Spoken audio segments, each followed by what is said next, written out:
So in 1936, a film came out which basically brought terrorism to the screen. At that time, they didn't call it terrorism. This particular movie is called Sabotage. Director Alfred Hitchcock. 1936. Let's join in and I'll have some discussion about this film.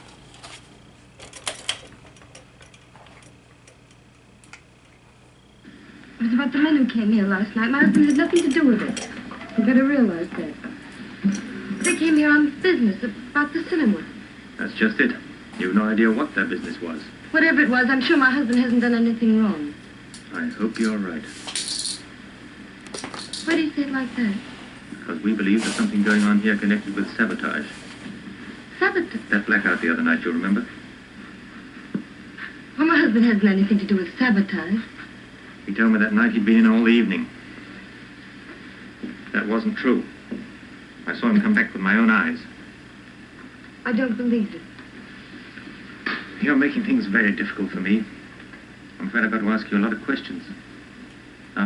Okay, the Verlocks, that would be the wife there in the lower corner, and her husband own a movie theater or a cinema. And the gentleman behind the woman actually works for Scotland Yard. They're suspicious of sabotage going on in the city because there's already been an incident of a major power outage or blackout. And her husband is under great suspicion right now. So he's kind of breaking the news to her. What those men? I told you before, he's the most harmless person in the whole world. He wouldn't do anything to... Now the material in his hand is the explosive material necessary for a bomb. And that's Mr. Verloc, her husband.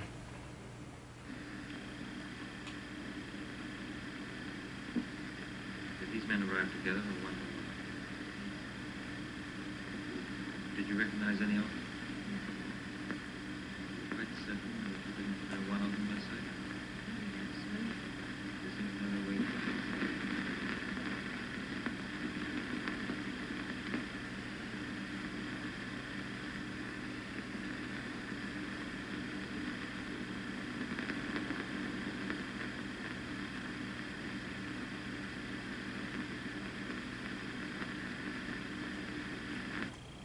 I just love this scene because it just shows the top hat, and usually the top hats are symbolic of Saturn or the devil.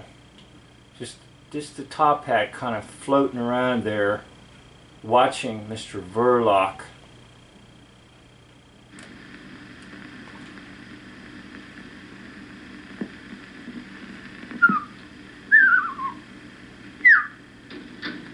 Okay, now this video I'm making is about child sacrifice. The movie Sabotage had several purposes. First purpose would be to earn money. Second purpose was to lay the foundation for the hatred of Germans by the English population. The year is 1936. And according to our hoax history, World War II will begin September the 1st, 1939. So it's 3 years prior to that event of the invasion of Hitler's troops into Poland. Now, all those involved in war know it's coming, and they all cooperate. So, those who are in England are preparing the people for war by trying to instill in them hatred of the German people. And of course, Mr. Verloc is German, and supposedly they are a Nazi ring. They came to England to terrorize the English population. Now, the son of Mr. and Mrs. Verloc will become the object of the human sacrifice. Now, the film is mostly about creating terror in people. However, there is another purpose, and that is to tell us that those who control the world, the Canaanites, believe in human sacrifice. And if you read the book by Eustace Mullins, The Curse of Canaan, Mullins will outline for you that all those who are involved in the control system are Canaanites. And Canaanites were men and women who lived under the power of the devil. And hence, this film is going to portray to you what they really do in life, and that is, yes, they do have human sacrifice. Now, the young boy here is innocent, he's lively, he loves these little birds, but yet he is going to actually become the human sacrifice in the film.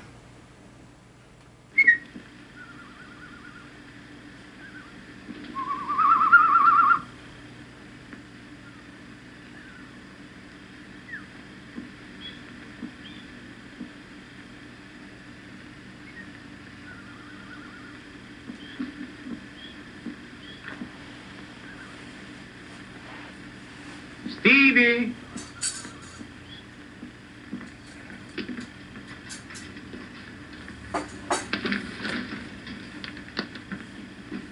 They're beauties. Which one's the hen? You'll have to wait till one of them lays an egg. Wouldn't it fool everybody if one day the gent laid an egg? Can't shouldn't that be funny? You're right. By the way, has the two-reeler gone over to the counter yet? Well, there's plenty of time. I was just wondering. Maybe you could take it along now.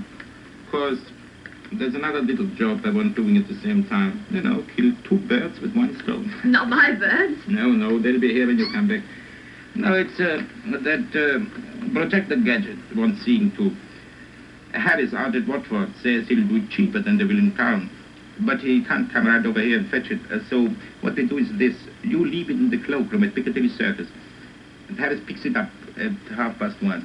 But can he get it without the ticket? Oh, well, that's all right. You leave the ticket with the man. Harris knows him. We've done this before. You'll better get along now. Well, there's no hurry. You'll have to walk all the way. Walk? What for? You know you can't take film tints in public vehicles. Oh, yes, I forgot. You needn't tell your sister that you are going as far as Piccadilly. You know what she is. Always thinking you are going to get run over. Oh, she needn't worry. Heads I wash, tails I don't. Tails it is.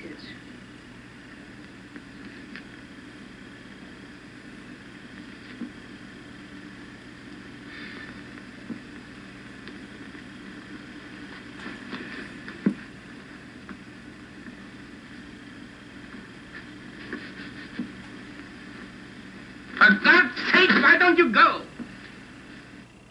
Okay, now we're seeing the true nature of the Canaanites. They have one thing in mind.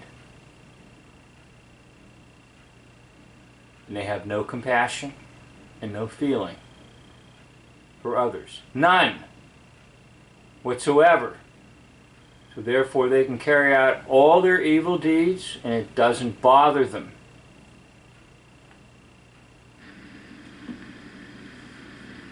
I mean, hurry up. You might be late. Don't forget it's got to be there by 1:30 at the latest.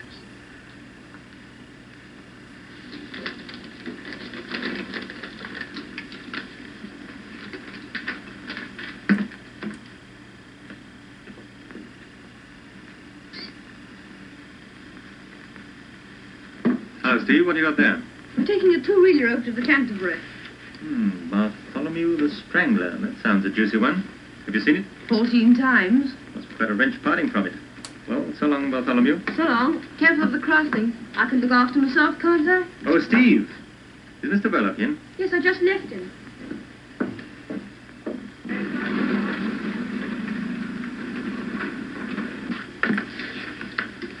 I'm afraid I've had to impose on you, Mr. Belloc, but I couldn't afford to let you in on this. Now I've put my cards on the table.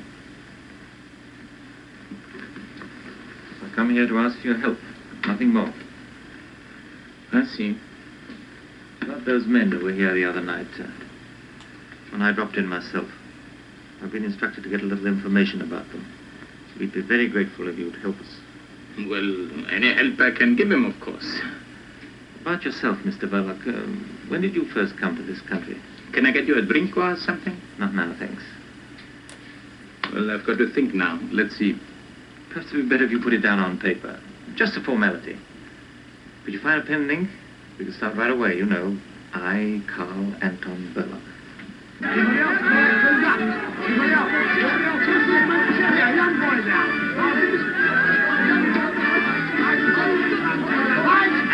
Gentlemen, I want to ask you a question. What is it causes teeth to fall out? Why, a puncture in the jaw. The process of decay, inevitable in all human organisms. But decay can be arrested, instantaneously arrested. And by what? Yes, exactly. But if I may say so, by rather more... Okay, now this is supposed to be kind of a lighthearted aspect in the midst of an upcoming tragedy. However, the symbolism is this. This is a child sacrifice. And the sacrifice has to be made beautiful. So it's kind of a mockery and a humiliation of human life. You'll see here in just a minute what this sideshow individual does to the young boy Stevie. And 1 copper by a few coppers. I have here in my hand a tube of that remarkable preparation, salvo-don, derived from 2 Greek words, salvo no more and don toothache. 6pence for the small tube and a shilling for the large tube containing 4 times as much. Now let me give you just a little demonstration. Now it's somebody... Ah, I see here the young gentleman who I'm sure will be happy to assist me. No, I wouldn't. Yes, you would. Come on, bug him up. Okay, once again, you're going to be the sacrifice, but you can't get away. The Canaanites surround you. You're going to your death.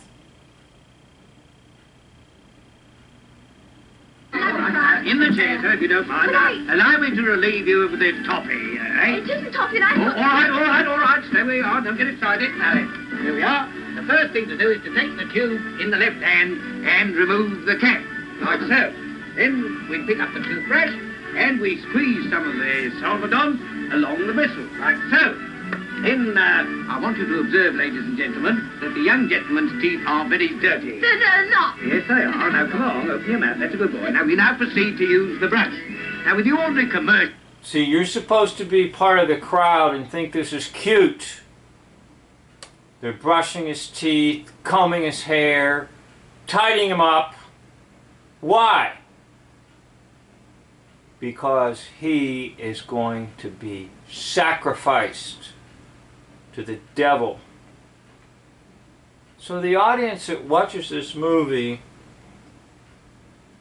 may find some comic relief in this,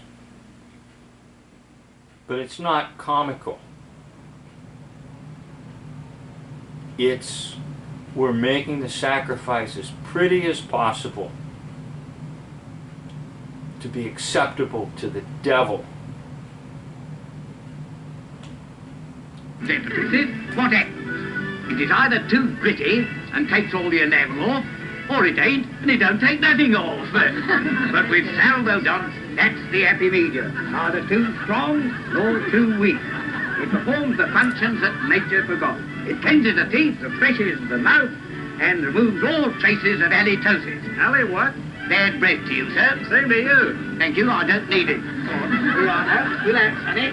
Don't be afraid. There you are. Better now. Now, ladies and gentlemen, you will observe that I have unfortunately disarranged the young gentleman's hair. But that is easily attended to. Now, I have here a bottle of Glosswell, a shilling for that size, but I have large size 4 times the size, which is only 18 pence. I will now give you a demonstration of how it's used. You put it on the air like that, you see? It's a remarkable stuff. It is guaranteed to give... See, they're all laughing. And it's kind of a snide laugh. But the boy's not laughing, is he? The boy doesn't find it humorous.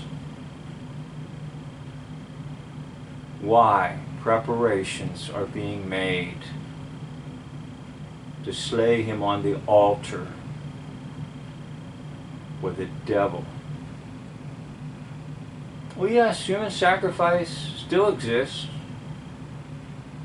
And in our land, in America, we call it abortion. We believe it's okay. Sacrifice children in the womb of the child's mother.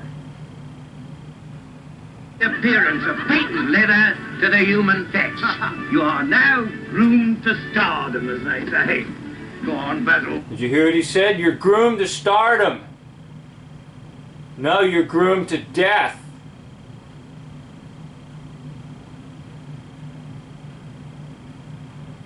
Little basket. Go on. Hang on, ladies and gentlemen.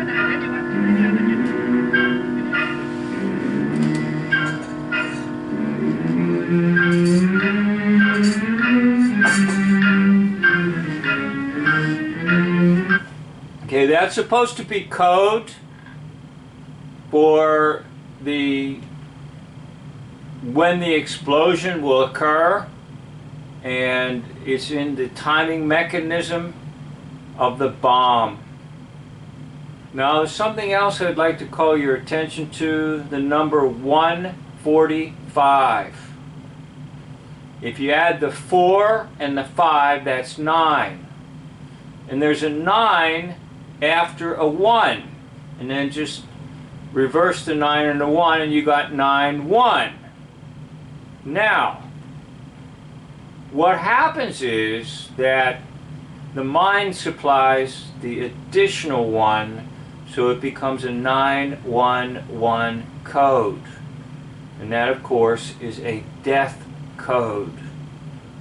The one to see on understanding the codes and the numbers is Dave J. He has a channel. Just type it in small case letters, no space between, Dave, and then the letter J, all in small case. Dave J. or Dave Johnson knows the system better than anyone. And he understands it better than anyone. No one can top Dave's work. In fact, I wouldn't be making videos were it not for Dave and his work. So that's a 911 code. And we see it very used very often in many of the hoaxes today.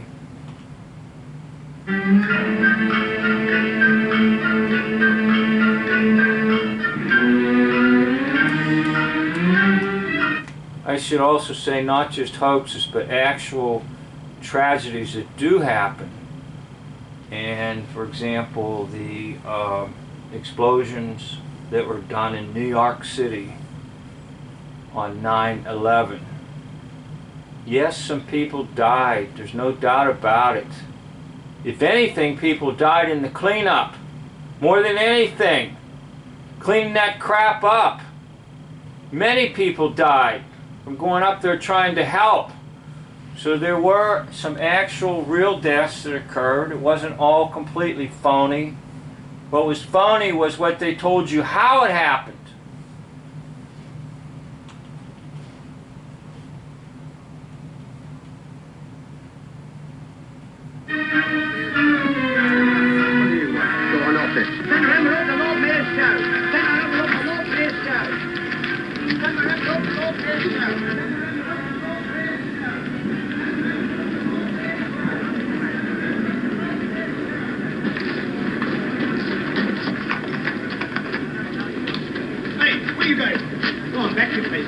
Now once again, the entire system is owned by the Canaanites and of course the London Bobbies, founded by Sir Robert Peel, who created the first police force in the cities.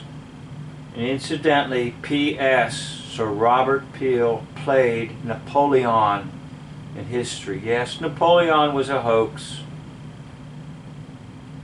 Go on. Go on, son. Get right back. Once again, get in line, get in line. You're due, you're destined for human sacrifice. I guess we should also notice his cap too. There's a triangle there on the cap, which is indicative of the system as well. Triangle, or 2 sevens put together, 14, double 7, double Zion.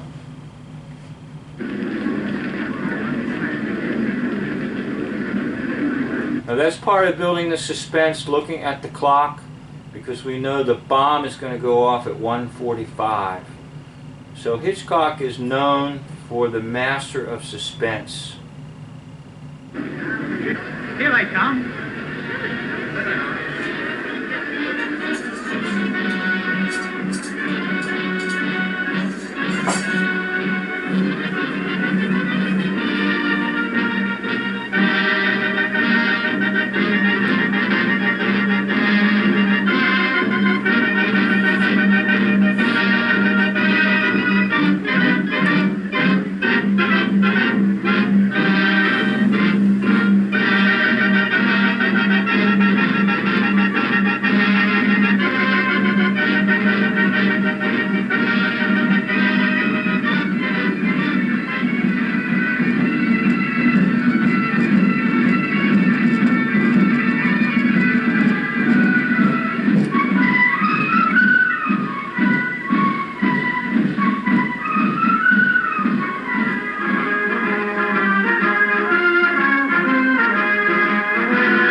So the filmmaker, director Hitchcock is trying to create the idea this is just an innocent boy filled with vitality, life. He loves life. He loves the parade, okay? But yet, he will be the sacrifice to their master, Baal, B-A-A-L, master, devil.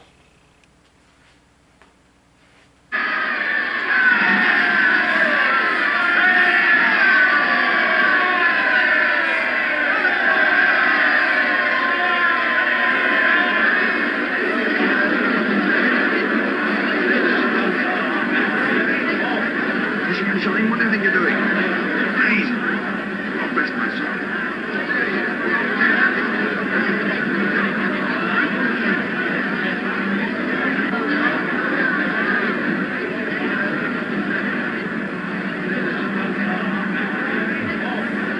I said, you think you'll get to the Piccadilly Circus by 1:30? Yes, 1:30 in the morning. You want to meet a young lady there? Here, you can't bring those there in a public vehicle. They're films, ain't they? Yes. Then they're flammable. Go on, off, big boy. But I've got to get to Piccadilly. Can't I leave them out here on the platform or somewhere? Oh, it's Bartholomew the Strangler. Oh, what is it, you, Bartholomew, old fella? You can stay, as long as you So they keep bringing up the title of the film, Bartholomew the Strangler. There may be some significance there, and I haven't explored it, but if you have any thoughts, please leave it in the comments below. What was said about me or any of the passengers? Thank you.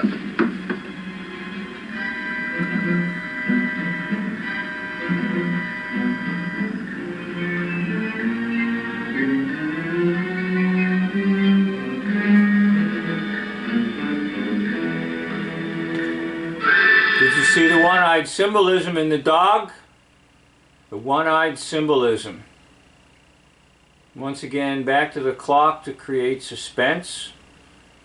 But always remember this, that numbers are basically words, and combinations of numbers, like combinations of words, create spells. So that's why towns have clocks. And almost every single courthouse has a clock tower. I've done some videos on courthouses, and I will show you that usually they're in 3 tiers. And usually they have a clock too. And that's because numbers control everything. In the phony, satanic, Canaanite court system.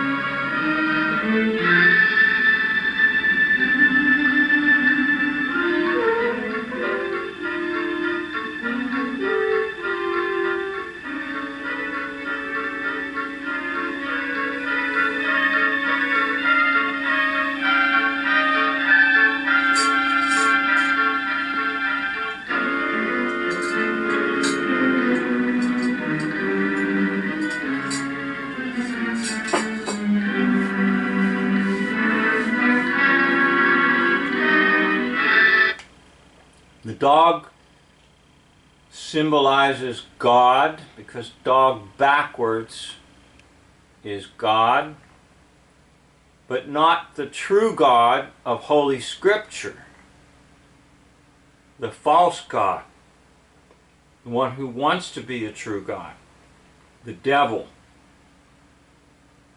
So the one-eyed symbolism on the dog following the little boy is basically saying you are going to be the sacrifice.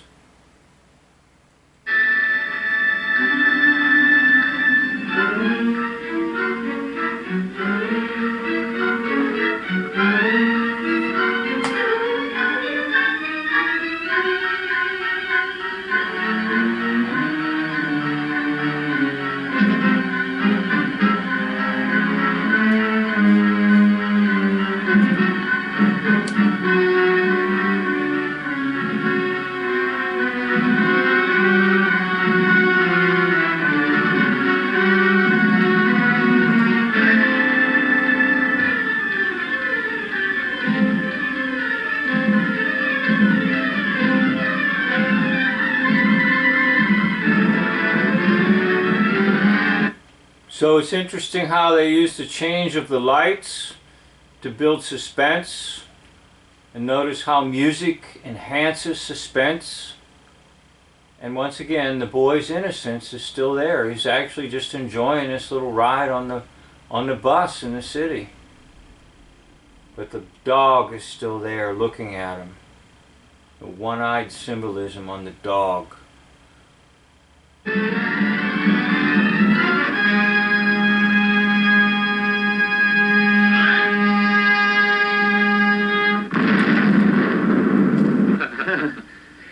Well, now everything seems to be all right. Would you?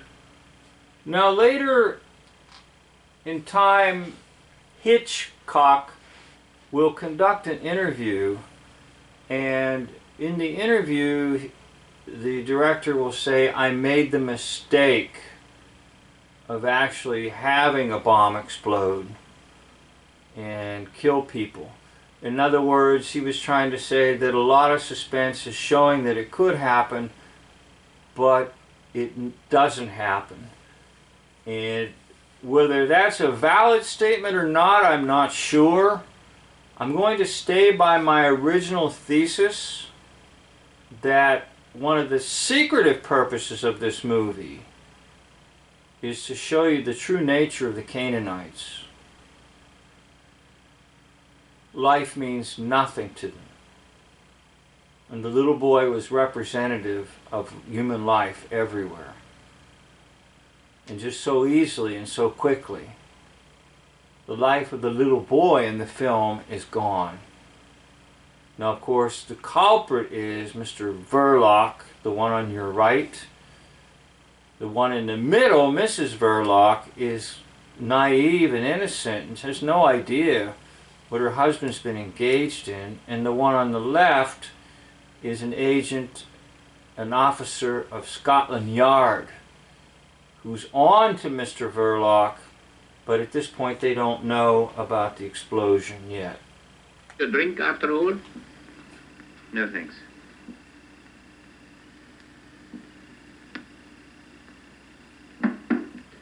Come in. Oh, excuse me. Will you ring up Whitehall 1212? May I use your phone?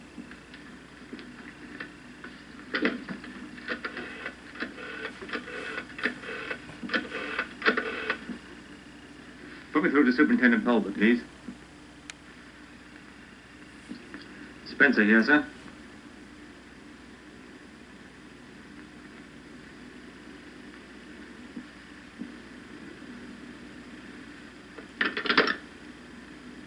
A whole busload of people have been blown up in the West End. How awful. What? So one of the other purposes of this film would be to create terror in the minds of people, so that people would then begin to become afraid to get on a bus and travel somewhere. This might be the first real major successful film to create terrorism in the minds of people. And again, the year is 1936. Now, once again, let me give you a word of peace. There's no one wanting to put a bomb on a bus to blow you up.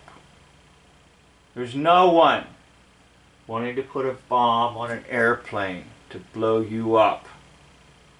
There's no one lurking behind a corner to come out and just needlessly, without purpose, just start to shoot and kill people. The terrorism exists in the mind, not in reality.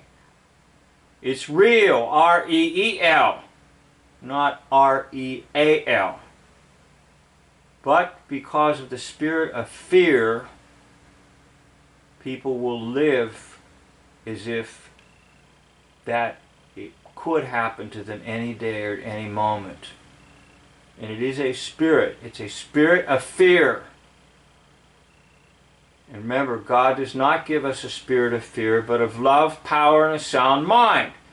So if you have the love of God in you, and you have the power of the Holy Spirit, and you get the sound mind, you won't fear any of this stupid stuff. And that includes the current hoax that's got everybody around you paralyzed by fear. God gives you the faith, and the faith replaces fear and drives it out. The Bible tells us, perfect love casteth out all fear. So in the name of Jesus, let the perfect love of God cast out any fear that might be in your mind right now by anything that's been created by film or news stories. And know that you're safe in God. I'd like to thank you for watching this video. End of video.